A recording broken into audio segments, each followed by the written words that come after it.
Hi පොඩි message එකක් දෙන්න ආවේ. මේ දවස්වල ශ්වේත වර්ෂ නවකතා වැසුරෙන් මම කරන මූවි ක්ලිප්ස් සම්බන්ධයෙන් ඉතින් හුඟක් දෙනා හුඟක් හොඳ ප්‍රතිචාර තියෙනවා. මම හිතන්නේ මම හිතුවට වැඩිය ප්‍රතිචාරයකට තියෙනවා සහ views තියෙනවා. ඉතින් මම මුලින්ම කියන්න ඕනේ මේක මම පේජ් හදාගෙන සල්ලි හොයන්න කරපු දෙයක් නෙවෙයි. හුඟක් අය මට බනිනවා කතාව ප්‍රසිද්ධ වුණාට පස්සේ හුඟක් අය බලන්න ගත්තට පස්සේ මම ඒක ගණන් උස්සනවා. ඒ වගේම මම පරක්කු කරනවා මේ මීට වැඩි ඔයාට මේ දවස ගානේ දැම්මොත් views වැඩි වෙනවා. ඉතින් අනේ ඇත්තට මට එහෙම අවශ්‍ය නැහැ. මම මේක නිකන් ආසාවට මේ අලුතෙන් යන ට්‍රෙන්ඩ් එක පොඩ්ඩක් එක්ස්පීරියන්ස් කරලා බලන්න කරපු වැඩක්. එහෙම මම කතාවක් ලොකුවට හදන්න තරම් එහෙම නිදහසක් තියෙන කෙනෙක් නෙමෙයි. මේ ඇත්තටම 8:05 කියනත් බෑ 8:06 අපි ගෙදර එනකොට හවස රෑ 8 විතර වෙන වගේ ටයිට් ෂෙඩියුල් එක මම ඉන්නේ. ඉතින් ඒ ඇස්සේ මේ වගේ පොඩි පිස්සු වැඩ තියෙනවා. මීට අවුරුදු 5කට විතර කලින් මම ලියපු පොතක් තමයි මේ මම මූවි ක්ලිප්ස් විදිහට ෆිල්ම් එකක් විදිහට ඉතින් හැදුවේ. හැබැයි මම ඇත්තටම මට හුඟක් අය කියනවා මේ දිග වීඩියෝස් දෙන්න ඒ විනාඩි 3න් 4න් ඉවර වෙන්නේ.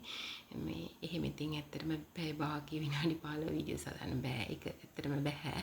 මොකද මම එහෙම ලොකු ටෙක්නිකල් දැනුමක් තියෙන කෙනෙක් නෙමෙයි. ওই වීඩියෝස් හදන එකත් නිකන් එහෙම මෙහෙන් කියවලා Google ගහලා ChatGPT එකෙන් අහගෙන ඒම හදාගෙන නිකන් හොයාගෙන කරපු දෙයක්. මිසක් එහෙම ඉගෙනගෙන කෝසස් කරලා කරන එකක් නෙමෙයි.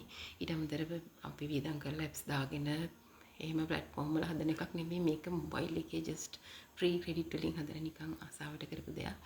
ඉතින් ඒකට ආව ප්‍රතිචාරات එක්ක තමයි දිගටම මම මේ කතාව ඔයගොල්ලන්ට හදලා ඒ කියන්නේ ඇත්තටම අර එක කොටසක් බලලා ඊළඟ කොටසේ මොකද වෙන්නේ කියලා හිතා ඉන්න පිරිසක් නිසා තමයි මම මේක හදන්නේ. මේ මොකද මට මැසේජස් 100ක් නෙමෙයි 1000කට ආසන්න ප්‍රමාණයක් එනවා. මේ ඊළඟට මොකද වෙන්නේ? අනේ මේක අපිට බලන්න ඕන. මේ අපේ මන් දන්නේ මට තේරෙන්නේ. ඒක ඇත්තටම ඉතින් එහෙම ඇති මම කතාව දන්න නිසා මට එහෙම හිතෙන්නේ නැතුව ඇති. ඉතින් මම ඒක නිසාම මේ ගොඩාක් එන මෙසේජස් වලට උත්තර දෙන්න බෑ. ඉතින් එහෙම ඇත්තට මෙසේජ් බලන්නවත් ටයිම් එකක් නෑ එහෙම ලොකුවට. මේ මම ඒ නිසාම FB එකේ මගේ PDF එක ෂෙයා කරා. ඒ කියන්නේ මම ඕන අයට මම ඒක මේල් කරනවා. ඉතින් ඒක දෙන්නේ මම කීයටවත් ඒකේ PDF දෙන්නේ නැහැම. නමුත් මේ කතාව අර බලන්න ඉස්සර දෙයක් වෙච්ච අය එයාලට මේ කතාව දැනගන්න තමයි මම මේක දෙන්නේ. ඉතින් මම කියන්නේ ඔයගොල්ලෝ කතාව බලන්න බලලා කතාව දැනගන්න. ඊට පස්සේ නිවාඩුව වීඩියෝ ක්ලිප්ස් බලන්න. ඇත්තටම මේ පොතේ තියෙන හැම දෙයක්ම වීඩියෝ ක්ලිප්ස් වල නැහැ. මේ පොත කියන්නේ වෙනම එකක්. එකකින් පොඩි කොටසක් තමයි මේ ෆිල්ම් එකක් විදියට පොඩ හදාගෙන ඉන්නේ. ඉතින් ඇත්තටම මේ මම එහෙම මේ ගණන් උසලා ඩිමාන්ඩ් වැඩි කරලා ඔයගොල්ලෝ අපහසුතාවයට පත් කරන්න නෙවෙයි මේක හදන්නේ. මට ඇත්තටම ටයිම් නැහැ. ඒ කියන්නේ ඔයාලා කොච්චර මට එහෙම කිව්වත් මට හදන්න පුළුවන් සීමාව විතරයි. ඒ කියන්නේ දවස් ගානේ කතාව දෙන්න කිව්වොත් මට එහෙම දවස් ගානේ වීඩියෝ ක්ලිප්ස් හදා ඉන්න තරම් ඇත්තටම ෆ්‍රී නැහැ. ඒත් මම හදනවා. ඔය ඉතින් ඇත්තටම ආසාවට කරාට දැන් නම් මට මාර ස්ට්‍රෙස් මේ වැඩේ. මම ආයෙ කොහොමද මම ආයෙ වීඩියෝස් හදන්නේ නැහැ මේකෙන් පස්සේ. ඉතින් මේ මම කියන්නේ ඔයගොල්ලන්ට මේ ඉතින් ආන්දරේ හැම කෙනෙක්ටම මට දෙන කමෙන්ට්ස් මට හිතා ගන්න බෑ. ඒ කතාව විතර දැනෙනවා කියනකොට ඒක හදවතට දැනනවලු. ඇත්තටම මේ මූවි එකක් වගේ එහෙම කියනවා. ඉතින් මට ඒකට ඇත්තටම සතුටුයි. මේ ඉතින් ඒ සතුටු වුණාට ඇත්තටම මේක හැමදාම දවස් ගානේ කරන්න පුළුවන් වැඩක් නෙමෙයි. ඉතින් මම කියනවා එහෙම මාත් එක්ක තරහ වෙන්න එපා. සමහර අය ඇත්තටම මට බැනලා තියෙනවා. ඒ කියන්නේ ඔයා බැරි වැඩ කරන්න එපා. ඔයා අනිත් අයගේ අවස්ථාවල් මේ නැති කරනවා. ඔයා මේ පේජ් වල රීච් වැඩි කරගන්නද මේක කරන්නේ? අයියෝ මට පේජ් වල රීච් වැඩි කරගන්න කිසිම එහෙම උවමනාවක් නැහැ. මම පේජ් හදාගෙන මේක දාලා තියෙනවා. YouTube එකෙත් යනවා. ඉතින් මට ඇතන සල්ලි හොයන්න කරන ජීවනෝපාය මාර්ගෙ නෙමෙයි මේක. ඒක නිසා ඉතින් කවුරුත් එහෙම බලාපොරොත්තු වෙන්න එපා දවස ගානේ කතාව හදලා දානවා කියලා. හැබැයි ඉතින් ආසාවට කරනවා. ඉතින් ඔයගොල්ලොත් නිවාඩුව බලන්න මමත් නිවාඩුව හදනවා.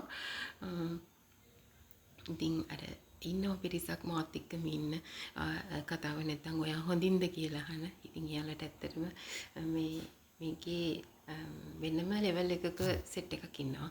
එයාලා මට ඇත්තටම අඳුරගන්න ලැබුණෙත් මේක නිසා. මේ ඉතින් හැමෝටම ආදරෙයි. බැන්නත් ඉතින් මම තරහ නෑ. මම දන්නවා මේකේ එන මේ කතාව මම මීට කාලෙකට කලින් FB page එකක ලියුවා. ඒ වෙලාවෙත් මේ වගේම මට හරිම කතාව දවස් දෙක තුනක් පරක් වුණාම මාර් විදිහට මාව ප්‍රෙෂර් කරපු අය හිටියා. ඒ දවස්වල නම් ඇත්තටම නිදහසේ හිටියේ. ඒක නිසා මේක කරන්න පුළුවන්. නමුත් දැන් එහෙම බෑ. ඉතින් ඕන කෙනෙක් ඉන්නවා නම් PDF එක දෙනවා. මට ඉන්බොක්ස් මෙසේජ් එකක් දෙන්න. මම පොතක් තියෙනවා. පොත් 20ක් 25ක් නෑ 10ක් විතර වගේ තියෙනවා තව.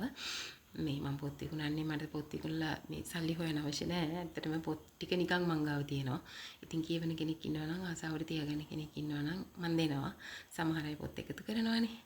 මම නම් සාමාන්‍යයෙන් පොත් කියවන්නේ නැහැ. මම පොතක් ලියුවට ඉස්කෝලේ යන කාලේ වුණත් මම යාළුවන්ට නවල් මේ ලයිබ්‍රරි එකෙන් ගන්න නවල්ස් ටික යාළුවන්ට දීලා පහුවදා උදේට මට කතාව කියන්න කියනවා. ඉතින් මේ මම එහෙම ඇත්තටම පොත් කියවන කෙනෙක් නෙමෙයි. හුඟක් මගේ ළඟ ඉන්නේ පුදුම වෙනවා. මම පොතක් ලියුවා කිව්වහම මේ ඇත්තටම හරි පුදුමයි. මම ඇත්තටම මම එහෙම ලොකුවට භාෂාව හසුරවන්න දන්නේ නැහැ ප්‍රවීණ ලේඛකයෙක් විදිහට. ඉතින් මම ඒ ලියන විදිහට තමයි ඉතින් මම ලියාගෙන ගියේ. ඒ වුණාට ඒක හුඟක් හිතට දැනෙනවා කියලා මේ හුඟක් අය කිව්වා. ඉතින් සිංහල භාෂාවක් විදිහට ඇත්තටම අපි නිකන් පොඩි කාලේ ඉගෙන ගත්තට එහෙම විෂයක් විදිහට මම කරලා නැහැ. ඉතින් ඒ හින්දා වැරදි ඇති. භාෂාව හසුරන විදිහ වැරදි ඇති. ඒ මොන දේ වුණත් ඉතින් වීඩියෝස් බලන හැමෝටම ආදරෙයි. හැම කමෙන්ට් එකක්ම වටිනවා. හැබැයි මම දවසක කවදා හරි ඒ කමෙන්ට්ස් ඔක්කොම කියවනවා. තාම මම ඇත්තටම කමෙන්ට් 100ක් බලලා නැහැ. ඉතින් මේ හැබැයි බලනවා මම නිතරම කරනවා ඒ දේ. නමුත් ඉතින් අර වෙලාවත් එක්ක ඒ දේවල් කරන්න අමාරුයි. ඉතින් ආයෙමත් කියනවා විනාඩි 15 20 වීඩියෝස් ඉල්ලන්න එපා. ඒක මට කරන්න බෑ.